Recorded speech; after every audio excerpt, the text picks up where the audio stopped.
65-savolning javobi quyidagicha. Mahalliy novvoyxonada mijozlar o'tirib pishiriqlardan bahramand bo'lishlari uchun stollar soni cheklangan.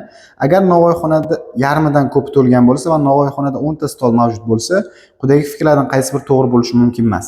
Demak, novvoyxonada 10 ta ketma-ket stollar qo'yilgan va ularning yarmidan ko'pi band. Ya'ni u yerda 10 ta stoldan kamida 6 tasi band. Ya'ni yo 6 ta stol band, yo 7 ta, yo 8 ta, yo 9 ta va hokazo 10 ta ham stol, hammasi ham band bo'lishi mumkin, lekin har doim emas. Lekin eng anig'i 6 tadan 6 va undan ko'pligi aniq. Endi qaysi bir bo'lishi mumkin emas desa, qanday holat bo'la olmaydi degan variantni ko'rishimiz kerak. Bu B javob bo'ladi. Ya'ni yangi kelgan mijoz har ikki tomondan ham ikkitadan o'rin bo'sh qilib o'tira olmaydi deyapti. Ya'ni masalan mijoz mana bu joyga kelib o'tiradigan bo'lsa, ikkala tomonda ham ikkita joy mijoz keladigan bo'lsa, ikkala tomonda ham ikkita joy qoldirib o'tira olmaydi deyapti. Mana shu gap bo'lishi mumkin emas. Agar bunaqa bo'ladigan bo'lsa, hozir bizda 5 ta o'rin band bo'lib qoldi. 5 ta o'rin band bo'lsa, qolgan 5 ta joyda mijoz bor deb tasavvur qiladigan bo'lsak, u yarmi band bo'lgan bo'lib qoladi. Lekin masalada yarmidan ko'p band deyilgan. Demak, hozir ayni vaqtda 5 tadan ko'proq mijoz bor. Uje mana bu kelganda ikkala tomonda ikkitadan bo'sh joy qoldira olmaydi. To'g'ri javob B bo'ladi. 66-masalaning javobi quyidagicha. Oshpaz o'zining shogirdlariga shunday maslahat berdi: oshpazlik mahoratingizni oshirish uchun murakkab retseptlar bilan tajribalar o'tkazishdan qo'rqmang. Ushbu bayonotlarning qaysi biri agar to'g'ri bo'lsa, oshpazning ko'rsatmalarini ko'proq qo'llab-quvvatlaydi deyapti. Ya'ni oshpaz o'zining shogirdlariga aytayapti, qiyin ovqatlarni, ya'ni qiyin retseptlarni sinab ko'ringlar, sizlarga yaxshi bo'ladi deyapti. Endi biz buni gapini qo'llab-quvvatlashimiz uchun B variantidagi gapni olishimiz kerak. Oshpazlar ko'pincha qiyin pishirish usullari orqali katta tajriba hosil qiladilar. Ya'ni qiyin ovqatlarni bajarish orqali ular yaxshi tajribaga ega bo'ladilar. Shuning uchun to'g'ri javob B bo'ladi. 67-savolning javobi quyidagicha. Jekning ta'kidlashicha, har safar yugurish uchun borganimda oyog'imga qabariq paydo bo'ladi. Agar Jekning gapi to'g'ri bo'lsa, quyidagi natijalarning qaysi biri bo'lishi mumkin emas? Ya'ni Jek aytayapti, har safar yugurishga chiqqan paytim oyog'imda qabariq hosil bo'ladi. Bu 100%. Ya'ni qachonki yugurishga chiqsa, aniq oyog'ida shish paydo bo'ladi. Lekin boshqa vaziyatda ham oyoqda shish paydo bo'lib qolishi mumkin. Ya'ni qayergadir urib olishi mumkin va hokazo boshqa holatlarda ham oyoqda shish paydo bo'lishi mumkin. Lekin agar u yugurishga chiqsa, aniq oyoqda shish bo'ladi. Endi bizda qaysi biri to'g'ri emas, ya'ni qaysi biri bo'lishi mumkin emas desa, biz D javobni olamiz. Jek yugurish uchun ketadi, lekin oyog'iga qabariq chiqmaydi. Ya'ni savolda berilgan gapni aynan teskarisi. Yugurishga chiqqanda oyog'i shishmadi deyapti. Bu bo'lishi mumkin emas. Shuning uchun to'g'ri javob D bo'ladi. 68-masalaning javobi quyidagicha. Bir olim shunday dedi: gullar shunchaki ko'rish uchun chiroyli emas, ular bizga amaliy jihatdan ham yordam berishi mumkin. Ushbu fikrlardan qaysi biri agar rost bo'lsa, olimning fikrini to'g'riroq tasdiqlaydi. Demak, gullar faqat ko'rish uchun emas, ular bizga foydasi ham tegadi deyapti. Biz shu gapni qo'llab-quvvatlashimiz uchun gullarning foydasini ko'rsatib berishimiz kerak. Bu C javobda bor. Fermer xo'jaliklarida gul ekish ekinlarga zarar yetkazuvchi zararkunandalarni iste'mol qiladigan hasharotlarni keltiradi. Ya'ni fermer xo'jaliklarida gul ekish orqali u yerda o'sha gullar hasharotlarni jalb qiladi va o'sha hasharotlar o'simliklarga zarar beradigan har xil yomon zararkunandalar bilan oziqlanadi. Ya'ni gul ekkandan keyin unga hasharot keladi. Hasharot o'simlikka zarar beradigan kichkina zararkunandalar bilan oziqlanadi va zararkunandalar kamayadi. To'g'ri javob C bo'ladi. 69-masalaning javobi quyidagicha. Mo'jizalar bog'ida 15 yoshdan katta bo'lmagan va 7 yoshdan kichik bo'lmaganlar tekinga kirish mumkin. Ya'ni 7 yoshdan 15 yoshgacha bo'lgan bolalar tekinga kiradi, boshqa yoshdagilar tekinga kirmaydi. Olimning gapi, Nargizet bog'da tekinga sayr qilyapti, demak uni yoshi 16 dan kichik deyapti. 16 dan kichik deganda biz 5-6 yoshni ham tushunishimiz mumkin. Agar 5-6 yosh bo'ladigan bo'lsa, u tekinga sayr qila olmaydi. Shuning uchun to'g'ri. Olimning gapi xato. Fotima, Tohir bog'ga kirish uchun pul to'ladi, demak u 15 yoshdan katta. Bog'ga kirish uchun pul to'ladi, demak 15 yoshdan katta. Yo'q. Pul to'lash uchun 7 dan kichkina va 15 dan katta bo'ladigan vaziyat bo'lishi mumkin. Lekin u 15 dan katta deb xato aytayapti, chunki 7 yoshdan kichkina bo'lganda ham u pul to'lash kerak edi. Demak, ikkalasining gapi xato. To'g'ri javob D bo'ladi. 70-masala. Kredit modul tizimida o'quvchilar 4 ta fandan faqatgina o'zlari xohlagan 3 tasini tanlab olishlari mumkin va shu fanlar bo'yicha o'qiydilar. Karima opaning sinfi adabiyot va ona tilini bir vaqtda tanlashga majbur, chunki ular bir-biriga bog'liq. Xo'p, endi Halima aytayapti, biz matematika va informatika ikkalasini bir vaqtda tanlay olmaymiz deyapti. Bu gap to'g'ri, o'zi 4 ta fan bor, ular 3 tasini tanlamoqchi. Endi ona tili va adabiyotni tanlashi aniq, chunki ular bir-biriga bog'liq. Endi 3-fan yo matematika bo'ladi yoki informatika bo'ladi. Ikkalasini ola olmaydi, chunki ikkalasini olganda 4 ta fan tanlab qo'yadi. Shuning uchun Halimaning gapi xato. Halimaning gapi to'g'ri, ya'ni to'g'rirog'i tanlay olmaymiz degan bu gap to'g'ri. Qodir aytayapti, biz adabiyot va ona tili fanlarini tanlashga majburmiz. To'g'ri, bu gap ham, chunki o'zi 4 ta fan mavjud. uchtasini tanlamoqchi. Har qanaqa vaziyatda bitta ona tili yo adabiyotni tanlashga to'g'ri kelib qoladi. Agar ona tilini tanlasa adabiyotni tanlasa ona tilini tanlashga majbur bo'lib qoladi. Ikkalasi bir-biriga bog'liq bo'lgani uchun Qodirning gapi to'g'ri, shuning uchun to'g'ri javob C bo'ladi. 71-masala. Sunxaven shahrida yangi qurilgan ko'prik ham piyodalar yo'lakchasi, ham transport vositalari harakati uchun mashhur vazifasini o'taydi. Avtomobillar va piyodalar ko'prikdan birgalikda foydalanishadi, ammo dam olish kuni ko'prik faqat piyodalarga sayr qilishni rag'batlantirish uchun ajratilgan. Biroq kuchli bo'ronlar paytida ko'prik avtohalokatni oldini olish va jamoat xavfsizligini ta'minlash uchun barcha uchun yopiladi. Demak, har doim yo piyodalar ham, avtomobillar ham foydalansa bo'ladi, lekin dam olish kunlari faqat piyodalar foydalanadi. Qanaqadir bo'ron vaziyat bo'ladigan bo'lsa, hamma uchun yopiladi.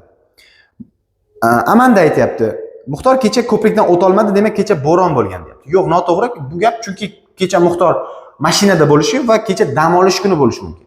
Mashinada dam olish kuni o'ta olmaydi ko'prikdan, shuning uchun Amandaning gapi xato. Malika aytayapti, yo'q, Muxtor kecha mashinada edi, kecha dam olish kuni bo'lishi ham mumkin deyapti. Bu gap to'g'ri, chunki o'ta olmadimi, demak u mashinada va dam olish kuniga to'g'ri kelib qolganda o'ta olmasligi ham mumkin edi. Shuning uchun to'g'ri javob Malika bo'ladi, B. 72-savol. Koji va Akiko bobolarining eski suratlarini tomosha qilishmoqda. Ko'rinishicha ularning bobosi faqatgina sohildagi kulbaga tashrif yurganda xursand bo'ladi va u haqiqatan ham baxtli bo'lganda har doim ziyofat uyushtiradi. Demak, faqatgina o'sha sohildagi kulbasiga borsagina xursand bo'ladi va haqiqatan baxtli bo'lganda u har doim ziyofat uyushtiradi. Koji aytayapti, men bu suratda bobom juda xursand, bu uning qirg'oqdagi kulbasida olingan bo'lsa kerak deb. Bu gap to'g'ri, chunki suratda kulib turgan bo'ladigan bo'lsa xursand. Endi u xursand bo'ladi qachon? Faqatgina kulbadagi o'sha kulbasida bo'lganda. Demak, o'sha surat kulbada olingan, bu gap to'g'ri. Akiko aytayapti, mana bu surat bobom uyushtirgan ziyofatdagi surati, u plyaj kulbasida olingan bo'lsa kerak. Bu gap noto'g'ri bo'ladi, chunki ziyofat uyushtirish uchun uni har doim ham kayfiyati yaxshi bo'lishi shart emas. Chunki u to'g'ri savolda aytgan, agar kayfiyati yaxshi bo'lsa ziyofat uyushtiradi, lekin boshqa vaziyatda ham, ya'ni kayfiyati yaxshi bo'lmaganda ham ziyofat uyushtirishi mumkin. Shuning uchun Akikoning gapi xato, faqat Kojining gapi to'g'ri bo'ladi. Bu A javob. 73-savol javobi. Gidrometeorolog yangi ixtiro qilingan ob-havo ma'lumotchisi har doim xato bashorat qilinadi. Endi biz mana shu gapni to'g'ri deyishimiz uchun jadval berilgan va jadvaldan qaysi savollarga javob topishimiz kerakligi so'ralyapti. Jadvalda 4 kundagi ma'lumotlar bor. Birinchi savol ob-havo ma'lumotchisi yordamida bashorat qilindimi degan savol, ikkinchisi to'g'ri bashorat qilindimi degan savol. Bizga to'g'ri keladigan, ya'ni biz qidirayotgan savollar va bu B va C, ya'ni agar ob-havoni o'sha ma'lumotchi bashorat qildimi deb ha deydigan bo'lsak, uni to'g'ri yo noto'g'riligini bilishimiz kerak, yoki ob-havo to'g'ri bashorat qilindimi deganda yo'q deyiladigan bo'lsa, uni o'sha ob-havo ma'lumotchisi bashorat qilganmi yoki boshqa narsa bashorat qilganmi, uni bilishimiz kerak. Ya'ni B va C savollariga javoblar kerak. Bu esa D javobda turibdi. 74-masala. Yil oxirida test sinovlarida matematika, fizika, informatika fanlaridan o'quvchilar natijalarga erishdi. Ya'ni qanaqa natija? Fizikadan o'tgan har bir kishi yoki matematika yoki informatikadan o'tgan. Ya'ni kamida bittasidan o'tgan. Matematikadan o'tgan hech kim informatikadan yiqilmadi. Ya'ni matematikadan o'tgan o'quvchi bormi? U informatikadan ham o'tgan, yiqilmagan ya'ni. Hech kim uchala fandan o'tmadi. Ya'ni uchala fandan ham o'tgan o'quvchi yo'q. Ya'ni uchala fandan yiqilgan o'quvchi ham mavjud emas. Quyidagilardan qaysi bir to'g'ri bo'lishi mumkin emas deyapti. Ya'ni to'g'ri bo'lmaydigan gapni topishimiz kerak. Xo'p, Luka fizika va matematikadan muvaffaqiyatsizlikka uchradi. Bo'lishi mumkin. Fizika va matematikadan yiqilib, informatikadan o'tgan bo'lishi mumkin. Ya'ni A bo'lishi mumkin. B. Luka fizika va matematikadan o'tdi. Xo'p, fizika matematikadan o'tdi desa, agar fizikadan o'tgan bo'lsa, matematikadan o'tdi deyapti. Endi qarang. Matematikadan o'tgan talabani hech biri informatikadan yiqilmagan bo'lsa, demak, matematikadan o'tganlar informatikadan ham o'tgan bo'ladi. Ya'ni, hozir fizika va matematikadan o'tdi deyapti-ku, demak, informatikadan ham o'tishiga to'g'ri keladi. 3 ta fandan o'tadigan bo'lib qolyapti. Lekin ma'lumotda hech kim 3 ta fandan o'tmadi deyapti. Demak, B javob bo'lishi mumkin emas. C javob. Luka fizika va informatikadan o'tdi. Bu bo'lishi mumkin, fizikadan o'tdi, informatikadan o'tdi. Informatikadan o'tganlar matematikadan o'tishi shart emas. Uni teskarisi berilgandi. Demak, to'g'ri javob B bo'ladi. 75. 4 ta talaba kim ko'proq kitob o'qishni aniqlash uchun tanlov o'tkazdilar va quyidagi ma'lumotlar berilgan. Olivia eng kam kitob o'qimagan deyapti. Demak, 4 kishi bo'ladigan bo'lsa, biz 4 ta o'rinni aniqlab olamiz. Olivia eng kam o'qimadi deganda, demak, Olivia 4-o'rinda emas. Va faqat 2 kishi Carlosga qaraganda kamroq kitob o'qidi desa, demak, Carlos 2-o'rinda bo'ladi. Chunki undan keyin faqat 2 kishi bo'lishi kerak. Brian Sharonga qaraganda kamroq kitob o'qidi. Brian Sheringa qaraganda kamroq kitob o'qidi. Ana endi biz mana shuni joylashtirishimizga to'g'ri keladi. Oliviyani eng oxiriga qo'ya olmaymiz va Sheron Briandan teparoqda bo'lishi kerak. Birinchi vaziyatda Sheron mana bu yerda, Oliviya mana bu joyda, Brian mana bu joyda bo'lishi mumkin. Ya'ni Oliviyani oxirgi o'ringa qo'ya olmaymiz va Sheron Briandan tepada bo'lishi kerak. Mana bu vaziyat. Ikkinchi vaziyatda Oliviya birinchi o'rinda, yana Carlos ikkinchi o'rinda, Shrayan va to'rtinchi o'rinda Brianlar turishi mumkin. Ikkala holat bo'lishi mumkin. Ikkala holatda ham to'g'ri keladigan ma'lumotni olishimiz kerak. Bu A javob, ya'ni Carlos Brianga qaraganda ko'proq kitob o'qidi. Ikkala vaziyatda ham Carlos Brianga qaraganda ko'proq kitob o'qigan. To'g'ri javob A bo'ladi. 76-savol. Samuel buvisiga kitoblarni yangi javonga joylashtirishga yordam berdi. Kitob javonida 3 ta polka mavjud. Ularning har biriga yo she'riyat, sehrgarlik va fantastik janrdagi kitoblarni joylashtiryapti. Kitob javonida sehrgarlik asarlari she'riy asardan ko'ra balandroq. Demak, sehrgarlik haqidagi kitob she'riy asardan tepada turibdi. Ilmiy fantastiklar esa sehrgarlikdan pastroqda turibdi. Demak, sehrgarlik she'riydan, kitoblardan yuqorida, fantastik sehrgarlikdan pastda. Demak, ham she'riy kitoblar, ham fantastik kitoblar sehrgarlik kitobdan pastda bo'lyaptimi? Demak, sehrgarlik kitobi birinchi polkada turishi shart. Va bu javob C da turibdi. 77-savol. Janob Gardner turli xil yangi mevalar sotiladigan do'konni boshqaradi. Bananni narxini oshirgandan keyin savdosi tushib ketgan ekan. Demak, u o'ylayaptiki, bananni narxini qaytib tushirsam agar, yana avvalgidek sota olaman deyapti. Biz uni xatosini topishimiz uchun sotib oluvchilar, ya'ni iste'molchilar bananni kamroq iste'mol qilishiga boshqa sabablar ham bo'lishi mumkin deyishimiz kerak. Ya'ni bu javob A deb turibdi. 78-savol. Malik aytayapti: "Men ko'rgan qushlarning barchasi tuxum qo'yadi, demak barcha qushlar tuxum qo'yadi."